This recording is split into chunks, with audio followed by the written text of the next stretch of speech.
দ্বিতীয় নোটিশটি দিয়েছেন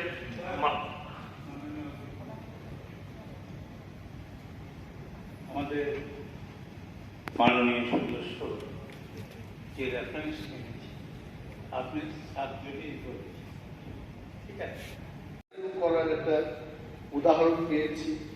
যারা দিনরাত কাজ করেই থাকে তারা যে স্ক্রিপ্টটা ব্যবহার করছে গত বছর কি বছর ধরে, লাস্ট 5-6 ইয়ার্স, এই স্ক্রিপ্টটা হচ্ছে either you write in Bengali or you write in Roman or দেবনাগরীতে লিখলেও কেমন কোনো সমস্যা নেই। হঠাৎ করে দেখা গেল যে উচ্চ মাধ্যমিকের যে পরীক্ষাটা দিনে ইনভিজিলেটর বা ভেনিউ সুপারভাইজার সেখানে গিয়ে বলেছে যে বাংলা হরফ ছাড়া দেবনাগরী বা ইংরেজিতে বা রোমান হরফে যারা লিখবে তাদের কিন্তু পরীক্ষার খাতা দেখা হবে না। And due to this fact যারা ছোটকাল থেকে ইংলিশ মিডিয়ামে পড়াশোনা করেছে, বনস্থলীতে যারা পড়াশোনা করেছে, করে যারা ত্রিপুরায় এসছে, দেবনাগরী বা ইংরেজিতে না লিখতে পেরে অনেকে ব্ল্যাঙ্ক পেপার জমা দিয়ে দিয়েছে।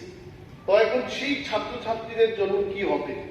মাননীয় মুখ্যমন্ত্রীর কাছে আমি অনুরোধটা রেখে যাব, 28 তারিখ উনি জবাব দেবেন, কিন্তু এই ছাত্রছাত্রীদের জন্য যেন পুনরায় পরীক্ষার ব্যবস্থা হয়, তাদের যে চয়েসটা, যে স্ক্রিপ্টটা, সেই স্ক্রিপ্টে যেন হয় তার ব্যবস্থাটুকু।